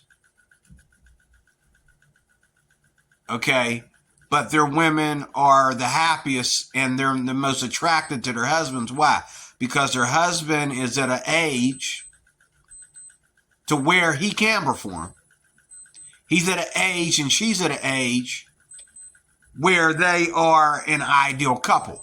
They're not just, oh, if she goes and gets a man, it's going to be a white man and it's going to be an old man. That's not her preference. She doesn't have a preference. Hello. She doesn't have a preference till she meets the guy. He could be black. He could be white. He could be older than her. He could be younger than her. She doesn't have a preference till she meets the dude. And that's the way it should be. You don't have a preference until you meet the dude. And then when you break up with a dude, you say, I have a preference because I really like that guy. But when you see that, when you think about how much of a jerk that guy was and it didn't work, then you're back to not having a preference. Okay? So don't have a preference. The only preference you need is that the man is a man, if you're a woman, and the woman is a woman, if you're a man, not a trans woman. Not a trans man, ladies. But Eve is always looking for Adam. And Adam is always looking for Eve. Okay? But here in America, we're not living in a time when we need to make up for what we don't have. And that's what the age gap and polygamy was all about in primal times, is what I'm saying. But when you live in a nation of freedom like America, if your goal is to be free, ladies, even in the Philippines, if your goal is to be free, If your goal is to practice freedom, if your goal is democracy, which I don't like really using that term because it means different things, but if your goal was freedom and democracy, you can be with what you want to be with, okay? And it's not based, and you can be what you want to be with and have a man that's got money. But because there's not a whole lot of Filipino men, and this is the last thing, I keep saying I'm closing, but this is the other thing that bothers me. Here in America, once we make money, we make money. Out there in the Philippines, there are all kinds of rules and laws about how you make money and all that kind of stuff. And so Filipino men, which I think Filipino men deserve the respect, and white men have said this. White men have said this about Filipino men. They said these men are out there working and scraping, and they're doing every skill possible to build buildings, all the way down to having these little street sub shops to sell stuff, everything from motorcycles and scooters to food. These men are doing it. You need to show some darn respect. And these men deserve the love of their Filipino women. White men have said this. Even though they're the ones going over there hogging up all the women, they're the ones that said that. Like, these Filipino men deserve the love of their Filipino women because look at them. These Filipino women, now here in America, men and women go after the same jobs in 2024. But out there in the Philippines, women are going after the more cleaner jobs like, real estate, clerical, nursing and stuff like that, which that's old-fashioned culture and that's good. Whereas the men are going after the more, crafting and labor jobs, building things and fixing things and all that kind of stuff. That's culture. That's ancient culture, and it should stay that way, okay? That shows the difference between men and women, and that's good, okay? I was watching these dudes working my job last night, and they were drilling holes in the ceiling and putting electrical wiring through the ceiling, and somebody had to climb up there in between two walls and bring the wire back down to get on this side of the door and all this kind of stuff. And I'm thinking they would make me look bad in front of my woman because I'm not that mechanically inclined. And my woman would be looking up at them while they putting them wires through them walls. I have no clue. I'd be afraid of getting electrocuted when the wires aren't even cut yet. I'd be afraid to get electrocuted because I'm not mechanically inclined like that. But these men making good money, had this skill, been doing this for years, getting on them ladders, having me open up all these doors so they can get them wires through one ceiling, come down and go in the next room and pull the wire down through there. You know what I'm saying? This is men. And a lot of us men like myself need to take notes. Okay? This is men. Whereas women, are better at what I do. Sitting in front of a computer and trying to figure out, how to find stuff via a computer, trying to figure out how to communicate, sitting right there. Don't get me wrong, as a security officer, I do a lot of moving around and standing around and pacing back and forth and locking things up and blah, blah, blah, blah. But I also do clerical stuff, which I get in a lot of trouble for the clerical stuff because somebody else thinks that, I'm not documenting everything correctly. So I get in a lot of trouble. But, that's the way it is here in America. Us men are doing the same jobs that women are doing. That's the day and time we living in. Whereas in the Philippines, again, that's why they got the age gap thing going on, because they are third world compared to where we're not. You need to understand that. It's more about being third world, and it's more about being ancient third world than it is about actual love and attraction. We have the privilege of being attracted to the ones that we love.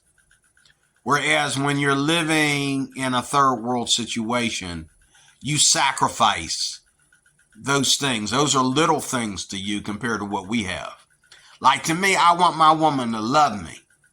Whereas if I was third world, I would want my woman to only respect me. But because I'm not living in third world, I want my woman to love me. You know, I'm a little feminine about how I receive love. I want to be loved just like my woman wants to be loved. I want to be touched. I want to be cuddled. I want her to hold my hand. I want her to come home to me every day. I want her to be home when I get home. Okay, that's what I want. I don't want no other men in my life when I'm with my woman. I don't want to catch her doing TikTok or videos with another man. I don't want no other man asking my woman about her love life when she already got one. Like I see here on these Philippine videos every day, these women got boyfriends and they're letting these foreigners from America come over there and interview them. I'm surprised there's not shootouts going on all over the Philippines. Because over here in America, you would get shot for doing something like that. You don't ever talk to somebody else's man about a man. Talk to somebody else's woman about a man when she already got one. How you going to have a woman and talk to another woman about a man? And how she going to sit there and let you put her on video to talk about a man when she already got one? That's disloyalty. If I got a woman at home, ain't no woman going to come up to me and say, so how's your love life? None of your goddamn business. I'm not single. You don't come to me and ask me about my love life. That's flirting with me. My woman will slap you. And vice versa. Your man over here will shoot another man for some crap like that. But over the Philippines, that's why they love coming over there, because they can get away with that. Because we're in another country, all of us will go to jail. We don't know who's going to jail first. But you wouldn't get away with that over here in the U.S. My wife going to take me home after we've been walking all day. She going to take me home and leave me. I don't know she's out there being interviewed by this other dude. And she just want to look good for the camera. Give it years down the road, we done had kids and everything. I find this video footage where this guy is flirting with my wife on camera, asking her. And what makes it so bad sometimes, a lot of times these women will go, do you have a boyfriend? Not really. You're engaged and you don't have a boyfriend? Oh, you're married. He didn't see the ring on your finger? Oh, maybe you weren't wearing it. Maybe you take it off when you go out and you let these other people interview. I don't know how you do it, but I know in your last video you was married. Now you're in this video with this other dude telling him that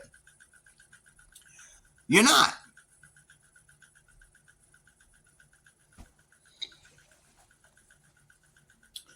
So what you got here in the Philippines is you got third world mixed with modern day sexual immorality. You got third world relationship ideas mixed with modern day sexual immorality.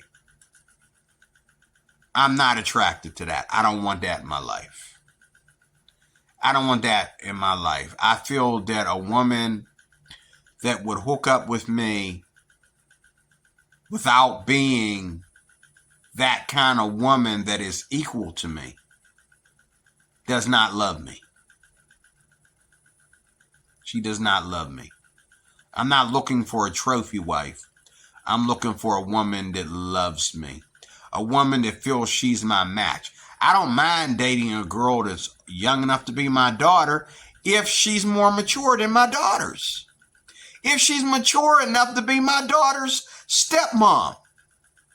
Because my daughters are grown. but they are silly.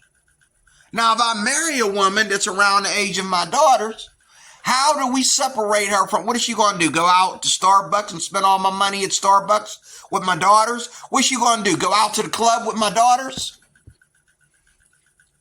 Where is she different than my daughters? She would have to be more mature than my daughters in order to be a match for me. She would have to actually be stepmom material for my daughters and be able to teach my daughters something that they don't know, something that they don't respect. She would have to do that for my daughters in order to be a match for me. She can't just be another young girl who's willing to be with me because she needs something from me, because she's thinking that she's still living in a third world. So she needs something from me. And this is the thing I don't get, and I promise you I'm closing. You say, okay, first of all, you want an American man, but most of y'all will only marry this white American man if he chooses to live in the Philippines. That's disrespect for the fact that you worship this American man. Because if you worship this American man, hello, where does he come from? He comes from America. And where I come from, the man is the head. So if you're from a wonderful place like America, you should want your woman, because you are the head, and not only are you a head, but you are from the more superior country. So you should want your wife to be an American for all safety and all freedom and all deliverance and all leaving the third world and becoming. The whole beauty of her being married to an American man is the fact that he's going to take her to America and make her an American. She's going to be free. No more third world for her. But if you're from the Middle East and you go over to the Philippines, you probably shouldn't marry a Filipina if you are a third world Muslim. If you're a modern Muslim and you're living in America, it might be okay. But if you're living in the Middle East where they're going to make your wife wear the hijab every day, I mean, I believe the women should cover up, but she's really going to cover up. Talk about culture shock. You sure you want to put her through that? Then she has to witness. She has to witness all the, and if a tyranny happens, if a tyranny or a apartheid happens in your nation, which it often does, you're going to be separated from your wife. Your wife is going to become another man's sex slave or whatever, okay, while you're trying to bomb the United States, during a terrorist attack or whatever. You're also going to take, they take it out on their own people. Don't ever don't ever leave the Middle East and go get a Filipina and take her back to the Middle East. Because the Middle East is a third world country, even more third world than the Philippines. Whereas America is more freedom world, more a place of freedom than all of y'all. I'd have to be an idiot. I could see me making the Philippines a second home. But to leave America and just be in the Philippines? And make the Philippines my personal home over a Filipina? No. Like I said, we can make the Philippines our second home. She's going to come over here and be my wife. I'm going to tell you right now, if you think that I have to live in the Philippines in order to be your husband, don't even communicate with me. Because I would never leave this for that. I might take all my vacations in the Philippines, because even looking at the background on this screen, it's so vintage. It reminds me of the 60s, and I wasn't even there. Okay, well, I was born in 1966, but I didn't see all this. But, when I look at pictures of the Philippines, I mean, it's the most vintage place it's just so vintage in the Philippines. It's just so vintage. And unlike other Asian colonies, I mean, Filipino people, they really live their land. They really live it out. And it's like, there's some blackness there. There's a lot of black in these Filipinos. Like, in these Filipinos, there's a lot of black in them because they just live vintage culture like that. And I appreciate that. I like, the videos that I see where, we're constantly just, what I mean? It's something that you got to experience before you die. But as far as me living there, I can tell you right now, I don't care how much good of a time I'm having in the Philippines. Unless I'm in trouble with America and the CIA and the United States military is looking for me to arrest me, I would never, ever escape to the Philippines. Never. Escape to the Philippines and have my little Filipino wife. Unless I'm in hot water, unless I've done something wrong, unless I've been treacherous in my country, I'm evil to my country. No, I'm gonna bring my Filipino over here with me. She's going to be a Christian American wife. That's what she's going to be. That's what I'm looking for. I'll go over to the Philippines and I'll say hi to all the pretty ladies. If nobody wants to, no bargaining chip, that's fine. I will come over here and marry a white woman, marry a biracial woman, a black woman. There are Asian women over here. There are Filipinos already over here that love America. They love being American. I can go to California and do what I'm doing in the Philippines. And the way California is right now, it's becoming third world because of all the mess that's going on in California. They're losing everything. I can go to America and meet plenty of Filipinos just like I do in the Philippines. There's no reason why I have to go to their country, to the actual country, for it to be all about white men. Like black men ain't Americans just as much. Okay? Like you brown, but you're going to be racist against people that are just as brown or lighter brown than you are. Because they ain't white. Come on, give me a break. Okay? You're going to be racist for a man, against a man that is always clean cut and cleanly shaven and bathed every day. Don't like to sweat. He likes to always be smelling like, cologne and baby powder and all like that, for some old greasy white man, okay, that don't care about, cleanliness as much as he cares about, and I'm just throwing that in there because I meet a lot of these kind of people who don't care about cleanliness as much as he cares about a Filipina. But when I look at a Filipina, it's all about my shower, baby. It's all about my cologne. It's all about, it's all about me smelling good, looking good, clean shaven, nice and cut. It's all about that.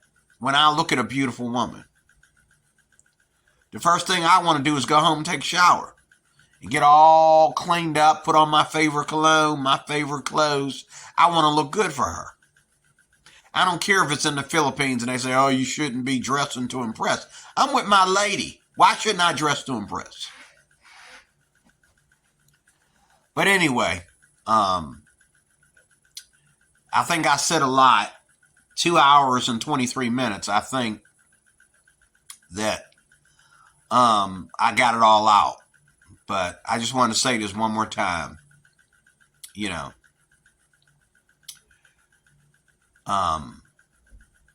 I don't believe in the age gap. Now, don't get me wrong. I believe in the age gap maybe 5 out of 20. But other than that, I don't believe in it. I believe the majority of the age gap is selfish and it's third world. And the Philippines is supposed to be becoming less and less third world. And you women that don't live in villages, you live in the city, or you live in a province, you are not third world. These women are not third world. They live the way a lot of black people live here in America. They live middle class to underclass lives, but they're not third world. Because they're not poor. They're not in poverty. They're not living in a village. You know what I'm saying? They're not living in the jungle. They're not living in the bush like they do in Africa. They're living in a neighborhood where they are free to roam and walk around each other's neighborhood with a microphone without being robbed and raped. Okay? They're not third world. They're not looking around to see who's watching them. Okay? They're not afraid. They're not saying, oh, we got 5 minutes and then we got to run. You know, they're not, you know what I'm saying? Like, you know, you need to chill. You need to let it be what it really is. And I think the age gap, just like polygamy here in America today, is very selfish. It's sexual promiscuity. It's sexually immoral. I think polygamy in the United States in 2024 is a form of sexual immorality. I don't respect it as anything holy. There's no reason for you to have more than one wife in the United States any more than there's no reason for you to be committing fornication with a dozen women at the same time. And that's the way I feel about polygamy. If you understood what polygamy was for in Bible land, you would understand that there is no reason for you to live in a country like the United States. There may be more reason in the Philippines, especially if you're talking about villagers. There may be more reason in the Philippines to have more than one wife. But there is no reason in America, in all 50 states, any of them, for you to have more than one wife. It's sexual immorality is what it is. And God is going to judge you for it. Because God never wanted men. He told men in the same chapter where he allowed polygamy, he told them, do not take on multiple wives. But we do that. And everybody did it. But that doesn't make it right. God tolerated it, but it was not his perfect plan. His perfect plan was Adam and Eve, which they failed. That's why we're in this predicament. Okay? But I don't believe in the age gap. I mean, I believe in it like 5 out of 20, like I said. But the other 15%? No. No. I don't believe in it. I believe that these women are selfish. I believe these women are on some kind of low self-esteem, some kind of fear, and I believe they're scamming. I believe it's a scam. They're scamming these old men, making these old men think they're getting something that they can't get from a white woman back in the States. Sex once a week, that white woman's going to be on that pecker more than once a week. I'm sorry, I don't care if she's 70. If she's married, she's going to be, I mean, once a week?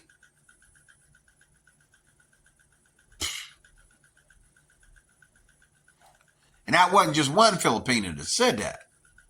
I guarantee you.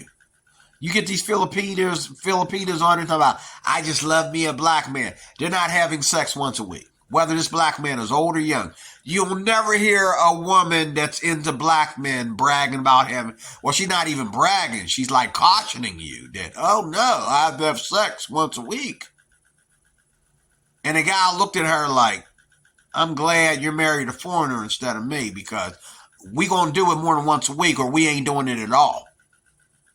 Okay, this shows where we stand with this whole age gap thing. This age gap thing is such a farce. These women are having sex once a week?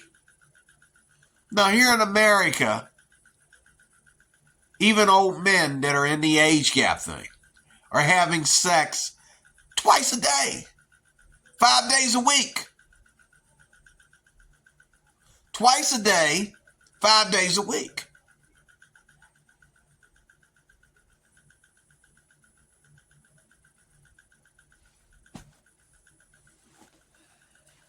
What kind of woman loves me and she can tell and she can give me a calendar to have sex? Like, how are you going to tell another woman that you're only going to have sex with me once a week?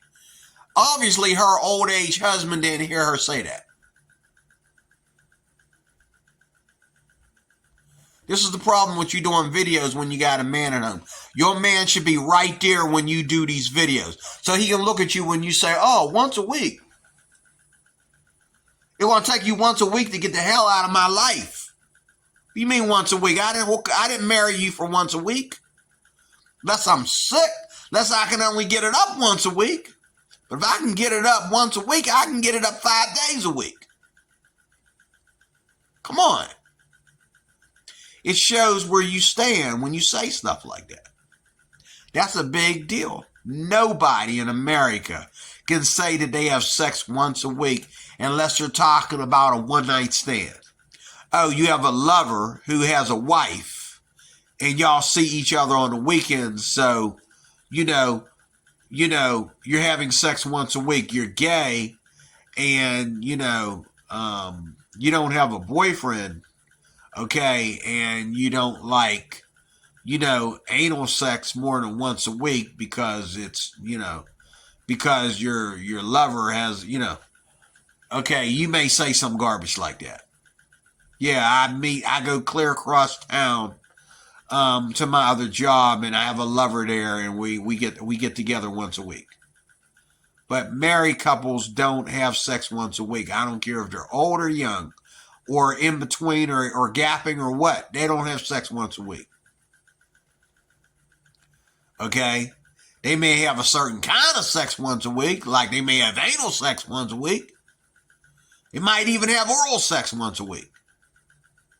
But they're not having sex once a week. Because a relationship is all about intimacy. That's what it's all about. It's not about, you're just there for sex. But you don't even think about it. You just do it because you're in an intimate relationship. You're married. You're in an intimate relationship.